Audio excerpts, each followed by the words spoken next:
Join us on a captivating journey as we explore the charm, history, and vibrant culture of Wilkes County. Discover the hidden gems, inspiring stories, and remarkable people that make Wilkes a place worth knowing and celebrating. Join us now and experience the unique essence of life in Wilkes. Well, good morning. How are you doing today? Good morning. I'm good. You spend your life doing a lot of wonderful things that I know a bit about. A few people that are seeing your face now, they say, oh, I know what she does. Why don't you tell folks who you are and what you do? Yeah, so my name is Devin Lyall. I'm the executive director of Wilkes Recovery Revolution, and that is a recovery community organization and nonprofit based out of Wilkes County. Here in Wilkes, I always say the hometown of NASCAR and moonshine. We decided to open a recovery center right in the middle of it, and we support people that have addiction and co-occurring mental health and that are struggling to rebuild a life here in their home in Wilkes County. Wow. Okay, that's a big introduction. So now let's have a conversation about you and kind of how this all came to be. Are you from Wilkes County?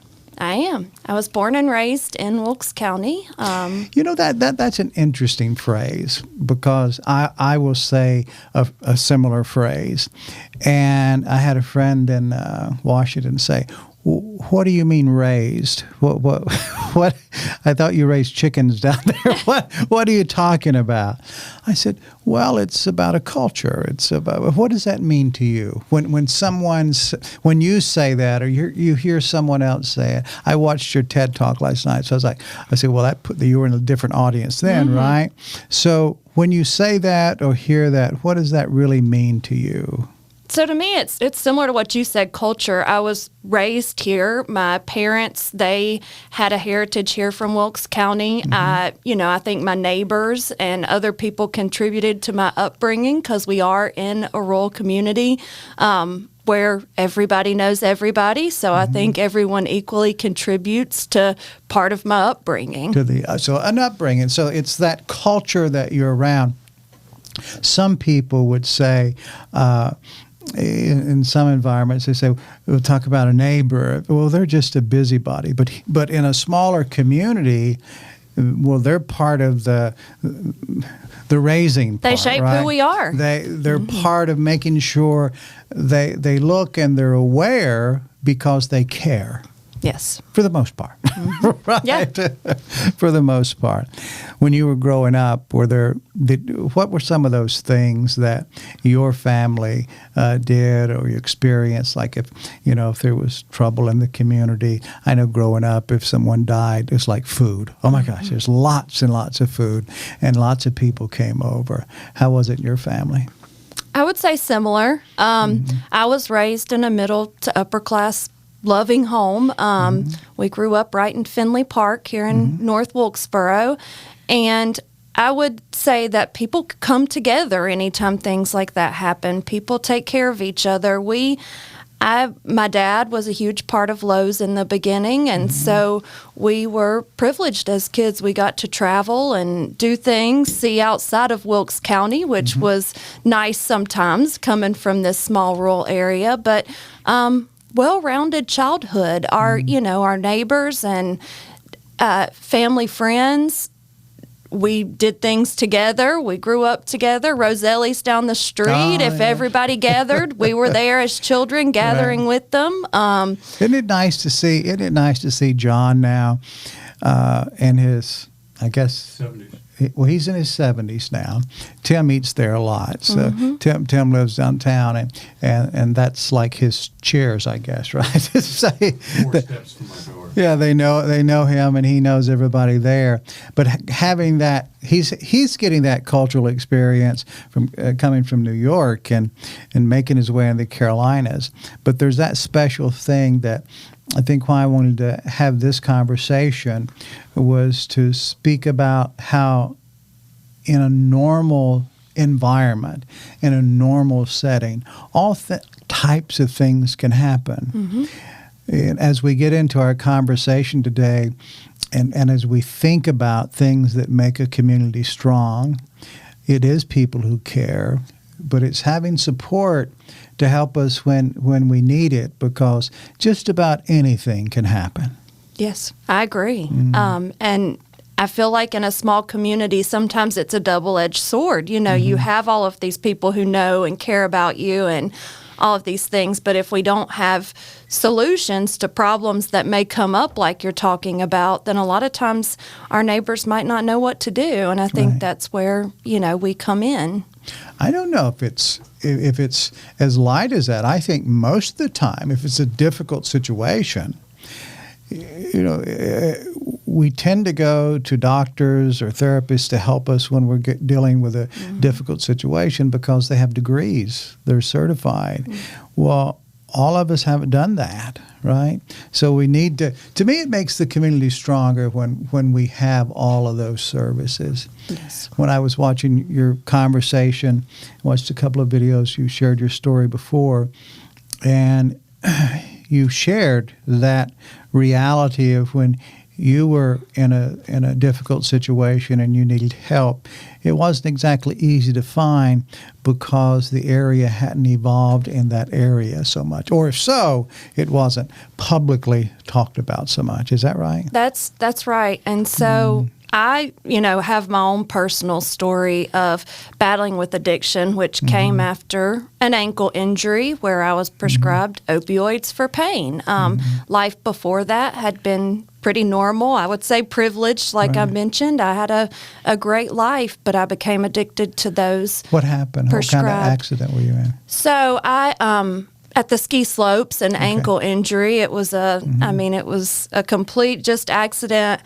Rolled it, it was broken, had to have 5 surgeries. So it was over a course of 2 years. So I was prescribed long-term to the pain meds in between surgeries. And when it was time to come off of those, it felt impossible to me. I learned really quick what it felt like to be, you know, a lot of people now use the term dope sick. And so I figured out what that felt like, and it was really hard for me to get through that. And so that's kind of spiraled eventually into needing to get support for myself. I don't know if I've heard that expression before. So dope sick, what does that mean? Can you explain it? I can. So that's the withdrawal symptoms that come from your body trying to come off of the pain medication. Okay. And the easiest way to explain it is like the flu times 10. There's not really a word that describes it, but that's the closest you can get to sharing that with someone who's not experienced it. But it's a feeling of doom and sickness, and your body is actually reacting to not having the medication, which makes it so hard for people to come off. Well, how old were you when that happened? So I was probably 21 when the ankle injury happened. I didn't actually seek support or help until I was around 25. So it was a spiral that got me, you know, to the point of reaching out for help. So was it so let's talk about that if you're comfortable doing that, and that time period of I'm guessing that there are people watching who may be going through something like this now or may have family members who are. So that journey, you had the accident, a 2-year period was dealing and trying to recover, right, with surgery after surgery. So it was restarting that over and over again, right? And then it sounds like 2 or 3 years that you were dealing with heavier side. Let's talk about that journey and how you felt as you were going through that journey. Yeah, so I think the difficult thing about addiction, and when I think back on my story, is that, you know, you go through the motions, you are, you know, taking your prescribed pain medication at first as you're supposed to, but eventually when it's time to come off and you realize how hard it is to do that, then you result to having to go outside of being prescribed and go into the illegal methods of obtaining, you know, your drug of choice or what you need to feel like you can wake up and cope with your day.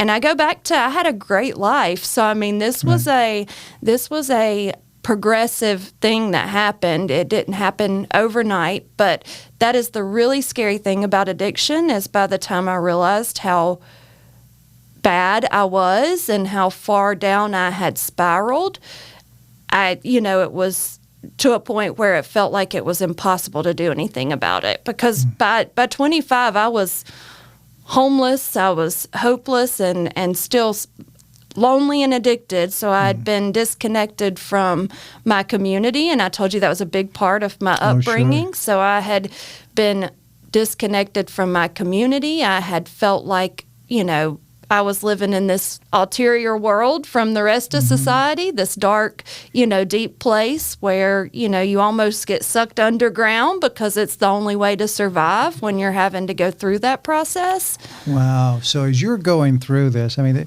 it sounds a bit like a nightmare because you had this loving, nurturing support system that I'm sure they were there for you when you had your accident, right? Yes. Oh, they yes. were helping you. So what was that time period of after the surgeries and things started to go down the hill and that family or just friend support? You said it was basically you were separated from it. So talk about that for a moment so we can understand.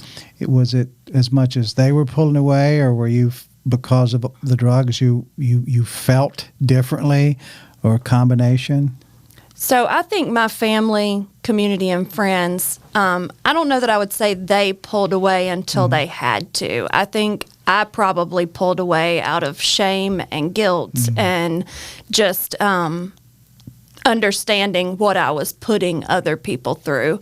I asked my dad once, I said, so how did you, deal with all this in the community with all these people that really didn't understand addiction, and it wasn't really talked about back then? And he said, I couldn't even really talk to my friends about it. He said, because when you did, it made people feel uncomfortable. There wasn't a lot of talk. There wasn't a lot of education. There weren't conversations in the community about this. And I think that was a big part of what we kind of set out to try to do, was change that narrative, because I can't imagine being a parent and not being able, someone who is so community-based, not being able to talk to people in the community about something I'm having to experience with one of my children. Sure, because friends are going to say, how's she doing? How's it going? And then he didn't know what to say because, everybody was in a tough spot, right? Yeah. It was how do you deal with that? I think that's something as we go into this conversation deeper is talking about, because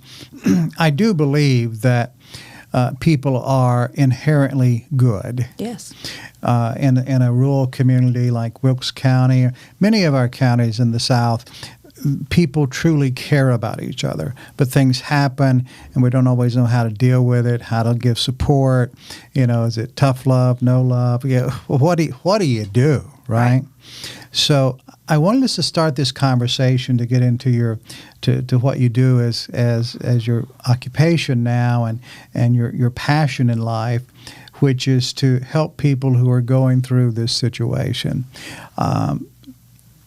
So we've established a little bit of a foundation that I imagine we could sit here for days and days and kind of peel apart. And how do you feel about this, that? I mean, I think we all know how we all feel when we go through something difficult.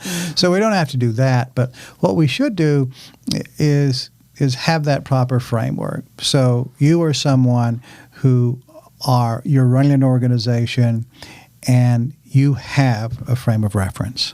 And that does matter.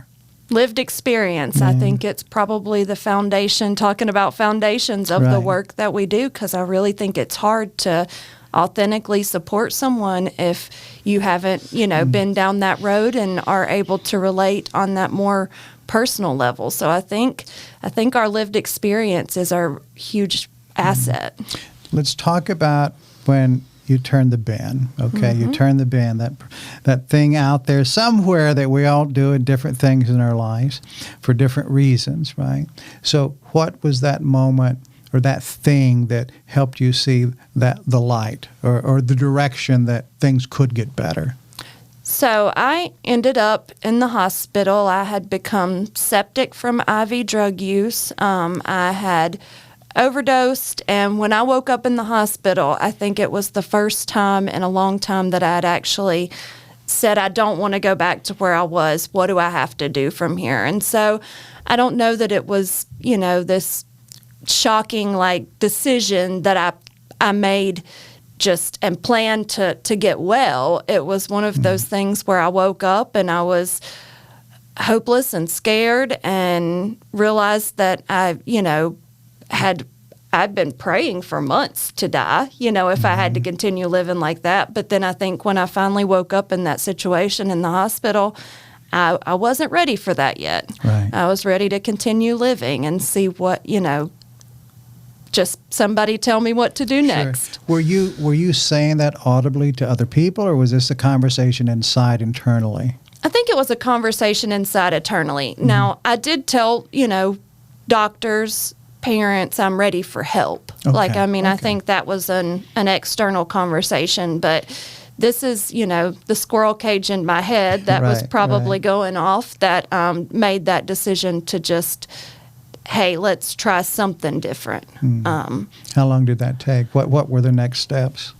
So I was in the hospital here locally. I ended up having to stay there and was in ICU for about 14 days before I could go somewhere else. I was very sick. And so then the next step for them was to send me to a psychiatric and substance use detox center in Kings Mountain. That was the first place that had a bed open, and I was willing to do that. I was there for about 2 weeks before, figuring out what come next, which was an inpatient treatment center.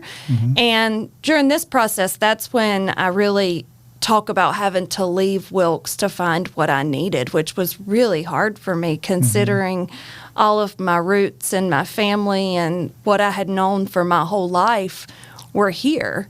And so having to step out on my own in this new territory and be gone for over a year before I was able to come back home was that was tough. Sure. So once again, the reason that you had to step out of the region was because there was not a facility or a space available to help take care of you. Yes. To help you through that journey. Okay. Yeah, Dad even says there was people who didn't feel comfortable talking about it. There weren't services here. And so I had to, at this point in my life, I had children. I had to leave my children, my family, and so it was a big decision, which I'm lucky, grateful that I made, but it might be hard for others to make if they were in a similar situation and didn't have the same support that I had. And I think that's an important point, because by this time, I would imagine that some of your family and friends were coming around you again to be supportive, right? At the hospital. So they had set a pretty firm boundary with me, and they needed to, understandably so. And so the hospital was the first time I had seen some of them in a couple of probably 2 months of being estranged from my family and completely living in this alternate universe, which I call kind of underground, with a whole different set of friends and neighbors. Wow. So the journey continues. So you're off. You're somewhere for a year, and you're getting the support that you need. As you were getting close to that 1 year, what was the next step? So during this process, I had been reintegrating with my children. I was lucky. My mother kept my children, and so they didn't, have to go outside of our family for care and support. And we had a close family, so they were already close to my mother. And so I'd been going through the process of regaining their trust, rebuilding the trust of family and friends and my children. And so at that year mark, we collectively, not just me, decided that it was time to, move back home, to come back to my roots, to come back to my family, and be back here in Wilkes County. And I had to leave Wilkes County Not only because we didn't have the services, but also because I had to have a change in environments for a little while. I think that was important for me. Not everyone has to leave, but for me, I think that was important for me to get away from the people, places, and things that I had. So the influences. Yes, that I had come accustomed to, and have a break from that in order to get well. So what was that moment as you're off in that year that you realized, I'm going to get through this? When did that happen? What was that breaking point? So I think when I got to Asheville and got to a place where there was a thriving recovery community, which is not something we had here in Wilkes County, that I realized that this can be done, that there was a whole group of people living in recovery, some young, some old, that were living wonderful lives and were able to do that. Here, I had not really been exposed to anyone in recovery. People didn't really talk about it, so I didn't know if there were people living in recovery. And so I think just being in Asheville and around other people, I think I realized that pretty quickly because it was like I'd stepped into another universe where people were talking about it, where there were thriving community of recovery.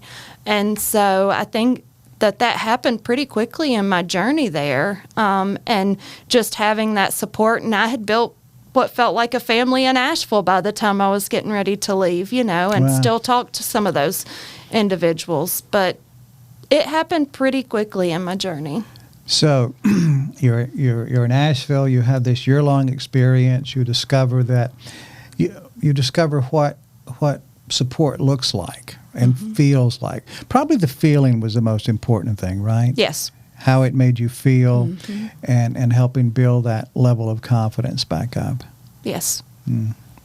I see that. I mean, that I think in all areas, people that have also people who are dealing with cancer or heart problems or dementia. I mean, there's all types of difficult things that we deal with in life, and having that support with people that are not judging, just loving. Yes.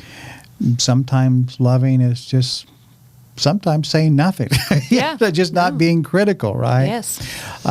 So you come home, you come back to Wilkes County, and something clicks, right? And something made you say, wait a minute, I've just witnessed and experienced an amazing thing, and we need that here. Why did you make that step and becoming part of that support and solution for other people? So I started thinking about that while I was in Asheville. Okay. I started thinking about how a lot of my friends, the people in my community, were almost kind of left out and left behind. And I thought of that often. I would worry about people when I was in Asheville, understanding that I wasn't here and that they didn't have access to the services.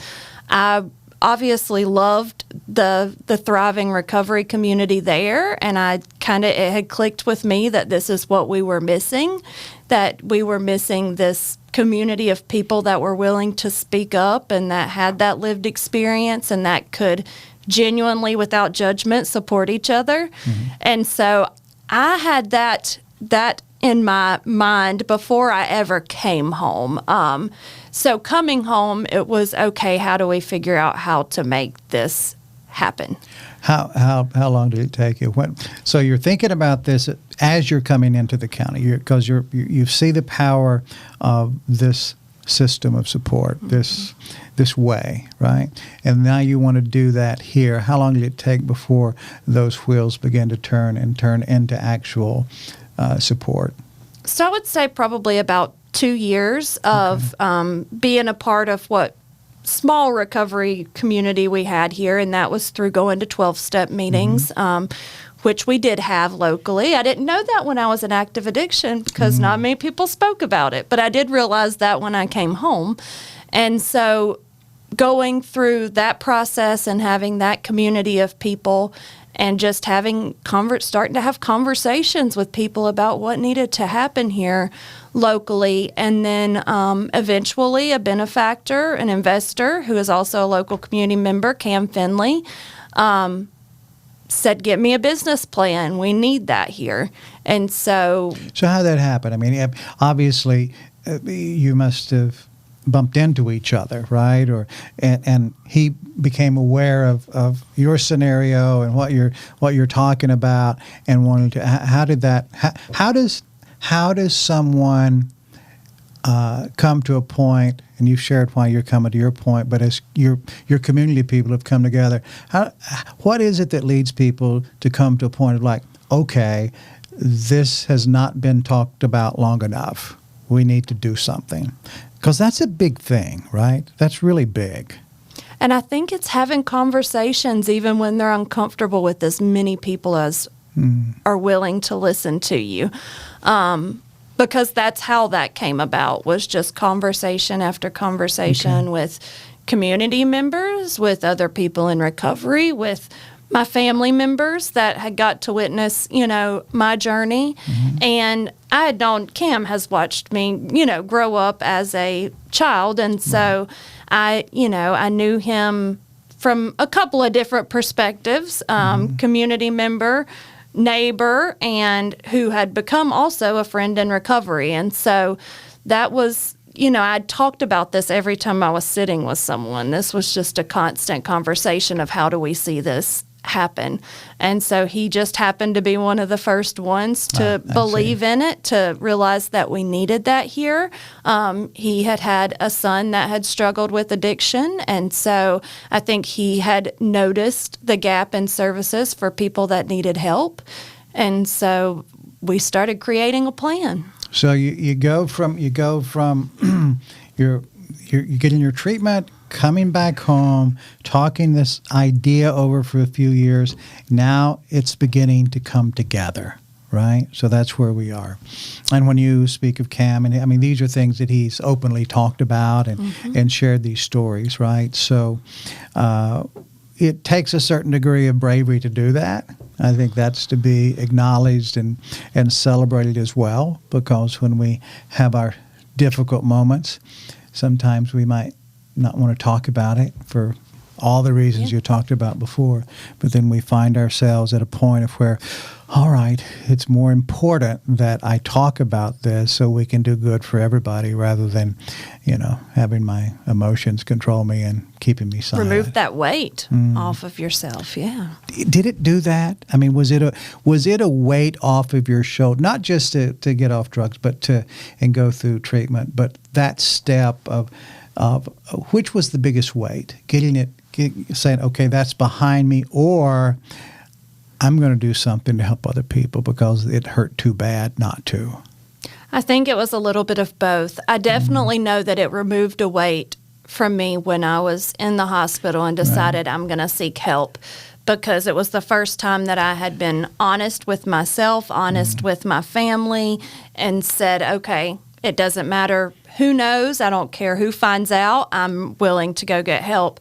But I will say what continues to remove that weight and what continues to push me through hard times or continues to give me the motivation to do this work is that passion of, I had an opportunity to do this, and everyone needs an opportunity to have this community, this sense of people who care about them and, want to see them do well. Okay, so we now are kind of, to say we've covered everything is by no means accurate. However, we've talked about a lot of the pieces, and now there's a business plan put together. And talk about the day that the doors opened. Talk about that moment for you.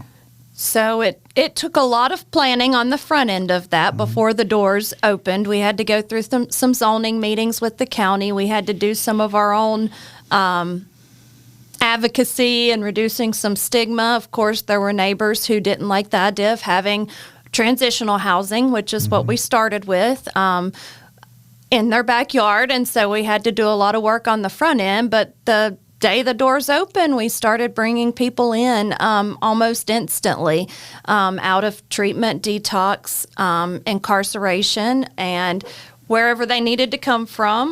Most of those local Wilkes or surrounding county individuals that needed that support when they got out of detox and treatment, that same support that I had been afforded in Asheville. And so we opened our Wilkes County's first transitional house. And at this point, it was women only. That's where we started.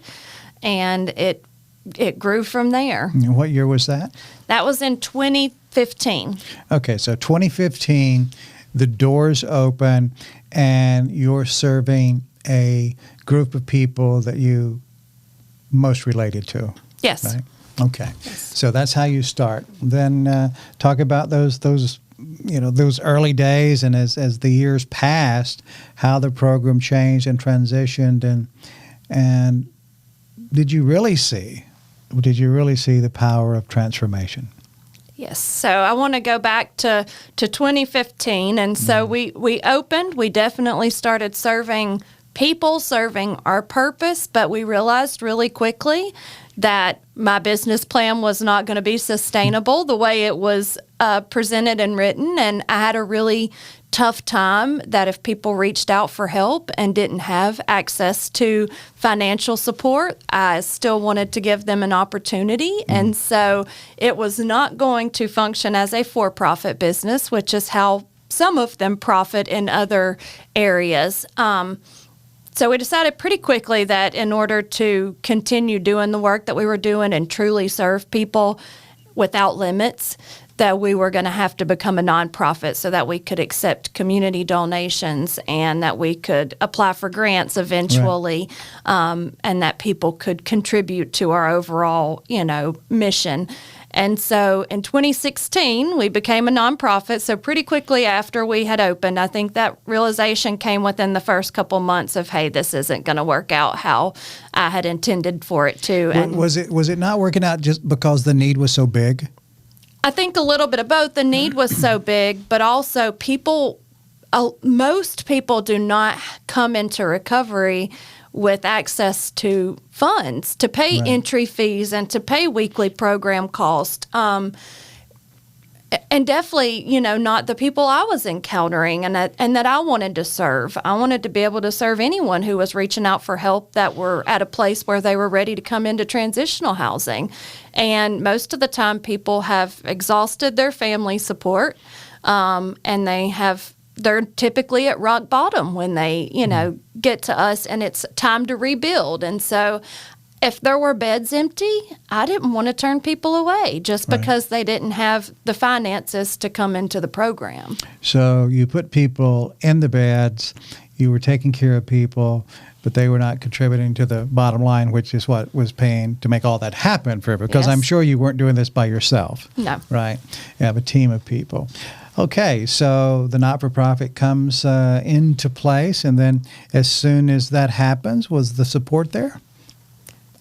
Community support came pretty quickly. I think by this point, people were starting to have these conversations in Wilkes County, and we're starting to realize that something had to be done. I don't know that everyone was sure what yet, but yes, I think that heritage and that family and that community support was there pretty quickly for those that had watched me grow up in this rural community.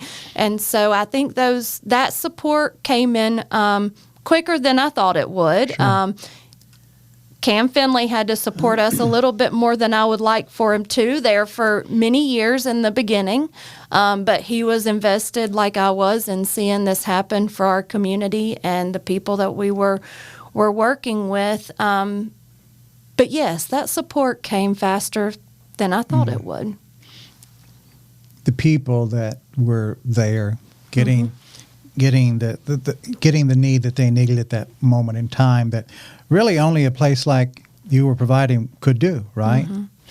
Do you think that the combination of that, and with many of these people being people from the county, many of the people being in families that cared for them, but it just got so bad, it's like, okay, and that's fair for humans to do that. I mean, that's absolutely fair.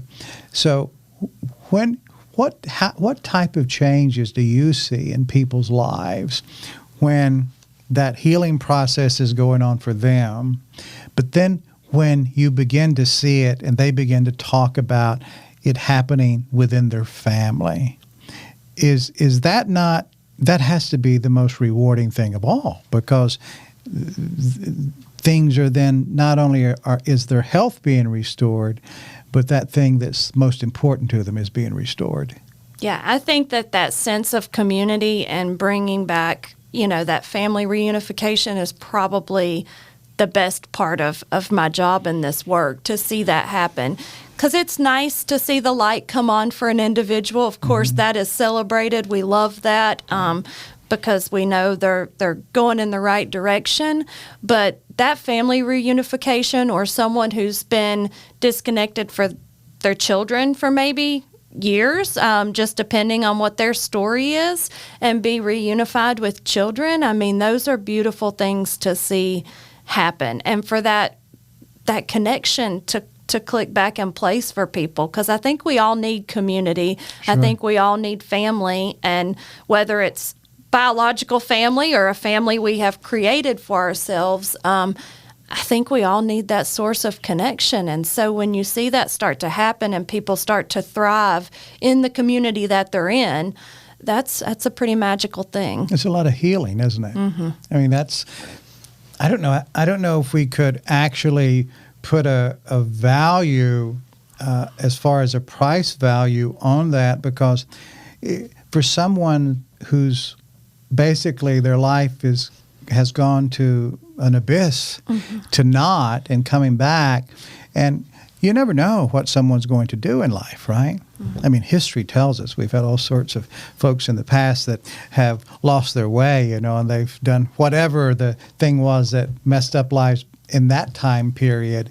And a lot of it would have been involved with drugs. That's not a new idea by any stretch of the imagination. Okay, so, wow. So now we're seeing some, not only individuals being restored, but families being restored. And families are what make communities. Generations to come, right? It's trickling, because people that literally, humans that literally would not have appeared on Earth are now appearing because of a healing transition, right? Yeah. Wow, that's pretty big. It is. It is. I mean, we're planting seeds now for what I feel like is years to come. Is it different to be a productive member of society, just a productive member of society, or a productive member of society who's come from the end and they've come back to life, basically, come back to community involvement, come back to raising a family? I have to think that family unit has got a special kind of feeling.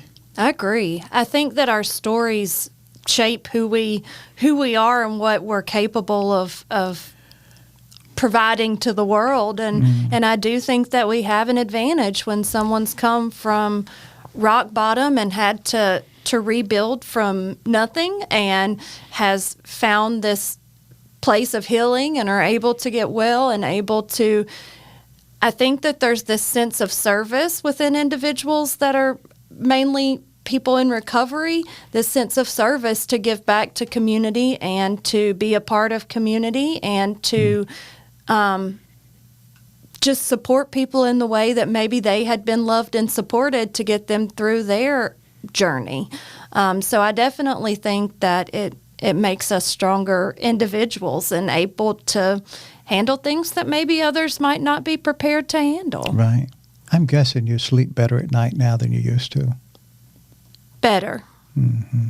But we've still got a lot of things that need solutions and right. a lot of problems. Talk about that. So I think we're in a society today that's torn between religion and politics and all of the wonderful things I don't have to sit here and right. explain to anybody, but it puts a strain on people genuinely trying to do good work and care about people, and it just adds this extra layer of things that we have to work through and stigma that we have to deal with on a daily basis, fighting. And so sometimes doing this work, you may feel like you're trending forward, but a shift in politics, a shift in news media outlet, anything can trigger a chain reaction of things where we have to go back to the root and we have to address it all over again. And so I do feel like it's always 5 steps forward, 3 steps back. So yes, I've never felt like we were going backwards. Right. But there, every time a situation comes up, then we have to figure out how to learn and how to address that. And the reality is we still have addiction in our community. Like, the problem is not solved yet. And so how do we continue to create these additional services that are needed, and how do we sustain that, right? So it's one thing for all of these wonderful things to be in Wilkes County, and I think we're getting statewide recognition for what we have kind of built here as far as a recovery community. And I say we because it's not all me. Sure. My vision's great and all, but it's taken a team of people to get us there. But there's more that needs to be done, and how do we continue? Like what? Let's talk about some of those things, because we've talked about the big picture, so we haven't broken it down on these other individual services, because I know you have this big wheel and there are lots of different components that are being dealt with. I was looking at that as I was getting ready for our conversation, and I was like, wow, it's like something came up, and they're like, well, let's just make a program for that can have a focus on that particular problem, because there are enough people that have that, and they need to be serviced a little bit differently than everybody else.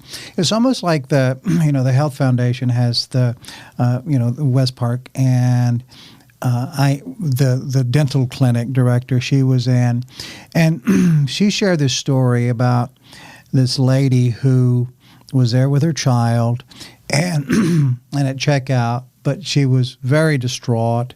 And the reason she was distraught was because she was worried about enough gas money to get to the next appointment.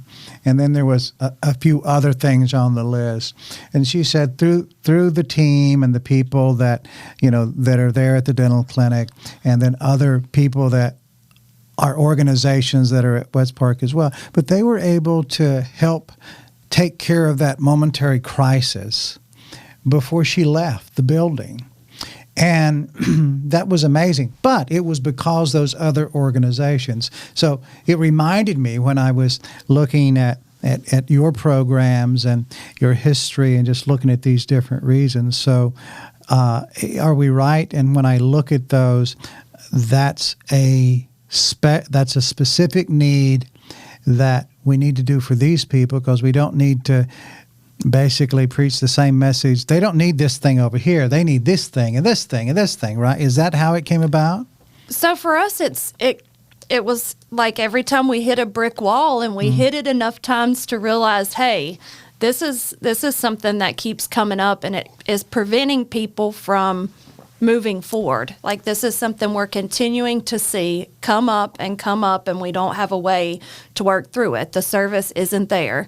And overall, those programs that you were talking about is, how do we create this system of care, what we call our recovery ecosystem, that prevents people from falling through the cracks at one of these crises, right. That prevents them from having to go backwards and allows them to keep moving forward. And so all of those programs were created because we ran into a problem on a regular basis that didn't have a solution. And so we started looking at, okay, if this agency's not doing this, we're not doing this, do we create this program internally? Is it our responsibility to provide this service? Or do we work with a group like the Health Foundation, who has COPE, the Community Opioid Prevention and Education group?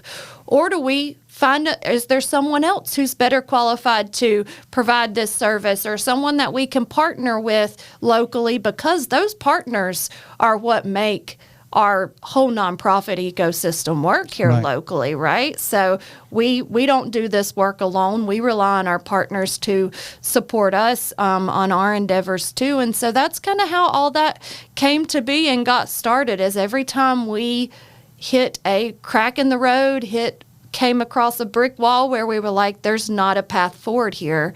How do we create that for this community? What was the first one? And then how did the others evolve? So we had the transitional house for the women. We noticed really quickly that there were people calling for placement for men. So that was our first hurdle, is how do we open some additional housing that also serves the male population? So that started kind of growing naturally. As beds would fill up, we would realize, okay, we're on a 90-day wait list or a 6-month wait list at one point. We need to add an additional house. Like we're having to turn people away way too often. Then the next program came because we were realizing that not everybody locally, not everyone that was calling us for help needed transitional housing. Sometimes they needed just that individual support to navigate whatever they were going through. And so that's where our peer support came into play, which was mobily at first, meaning we could meet someone in the community, at their house, at a coffee shop. But then we realized that if people that we weren't meeting the needs and that the capacity was so large that we really needed this place, which we call our recovery center, for anybody to walk through the door and say, hey, I need help, and the services be there to help them navigate that on site, free of charge for anyone, family members included, right? Can come in and say, hey, I need housing. Hey, I need a job. Hey, I need transportation to get to this appointment, whatever that may look like, and help serve as those resource navigators and that support mechanism for people to be able to get to the other things. So the hub obviously that's kind of the hub of what we do. And so from there, a lot of the programming was created because we weren't able to bridge a need for someone on a regular basis. You were looking at, it wasn't just when one person would come in. There would be a bucket, if you will, of requests that you just couldn't meet. So, but you wanted to meet them somehow. You want to help somehow. So it's defining what those needs were, and then once there's enough to justify putting the effort in, then because all programs, just because you started, it doesn't stop there. You have to continue it, right? Yes. So is that how you approached it? Once there's enough requests for certain things, then that's when you would tackle the let's meet this need. Yes, when we started to see the same thing happening on a daily basis with individuals, and maybe individuals in the community were talking about it. Like we talk about employment and jobs and being in a rural community that has lost a lot of, their factory jobs at one point. And I know I hate the New York Times article, but they said left out and left behind. Wilkes County had been left out and left behind. I don't know that I completely agree with that, but we were going through a period where people were struggling to find employment, and that employers were struggling to find the right employees, both sides of it. And so, you realize that people can't get ahead in life if they don't have not only gainful employment, but meaningful employment. And so how do we support people in recovery to make a living wage or above a living wage so that they can rebuild their life? Because I truly believe that recovery equals work and work equals recovery. If you don't have one without the other, how do you rebuild a life from nothing?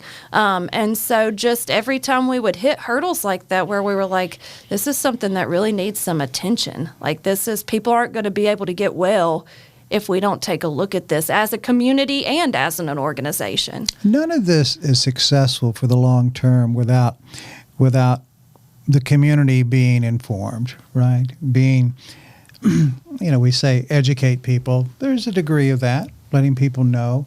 But sometimes people don't like being told how things are. They need to see how things are. I guess no one sees it more than when it's in your family.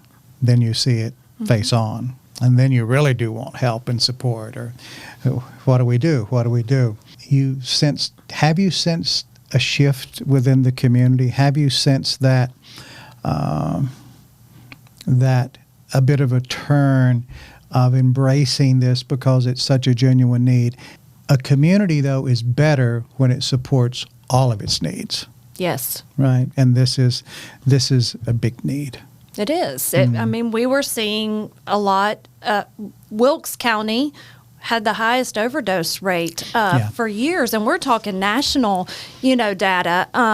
And that's during the time when I was facing some of my darker days. And so to be able to see that turn, to go back to what you asked before, like to be able to see that shift happen where families are getting better, where community members are accepting this recovery process and wanting to be a part of it. The same people I talked about that zoning meeting, which was a big thing that happened in our journey of trying to start. The same people that stood at the town hall and said, we do not want this in our backyard, who assumed that the worst was going to happen if we were their neighbors, are now the same family who buys Christmas presents for all the residents and has blanketly said, this is not what I imagined it would be. It's actually better than what I thought it would be. We have...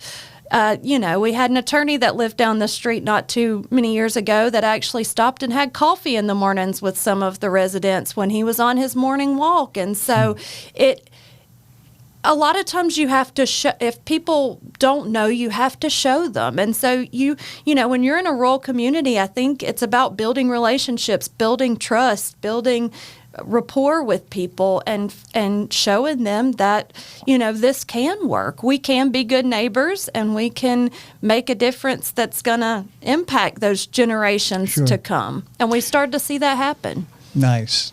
Well, that's great news. And I think the reality is also that when you say you can be good neighbors, I would say most, if maybe not all of the people, maybe not all of them, but many of the people in the program were in that category at one time as being a good neighbor. Yes. And something happened. Yeah.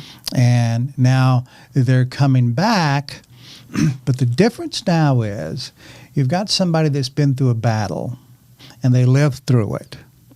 And now I believe they may be some of our strongest community people. Yes, because they've had to build skills, right? And they've had to go through things, and it builds character. It builds, a strength that maybe others may not have to pull from. Wow.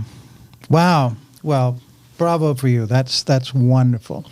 So I watched your TED Talk, and I saw you share your life and experience when you were there. How did that change conversations coming back to you?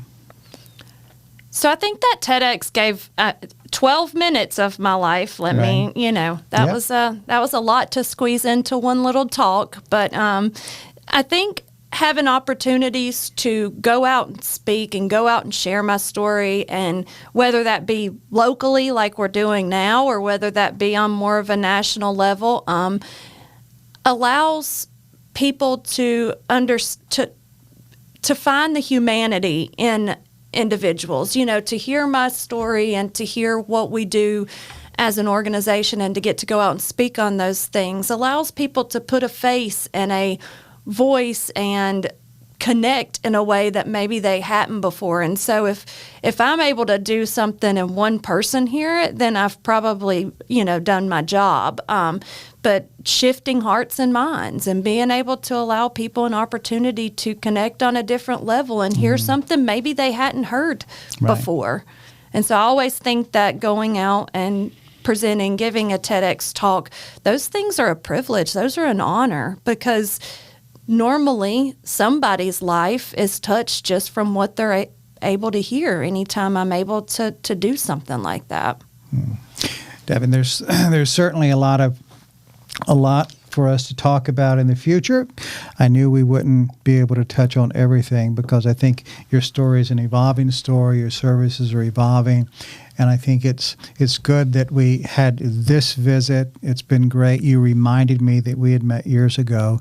And sorry, I forgot. But I forget a lot of things. Me too.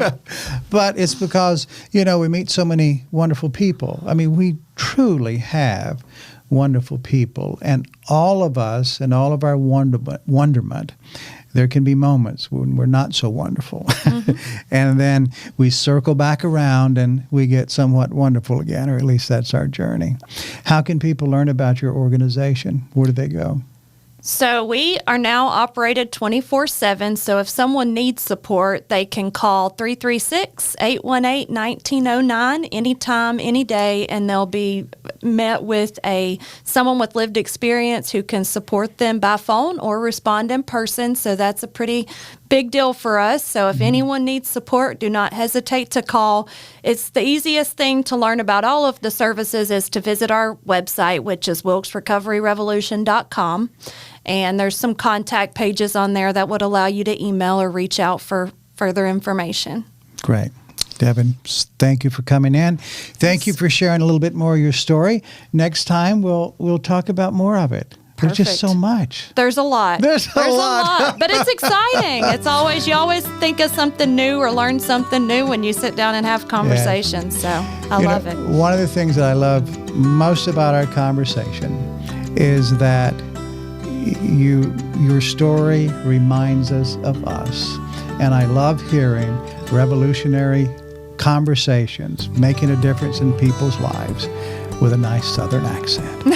Thank you for spending time with us on Life in Wilkes. We value you as a viewer and appreciate when you share the show with your friends and family. Be sure to bookmark our channel and join us again on the next episode of Life in Wilkes.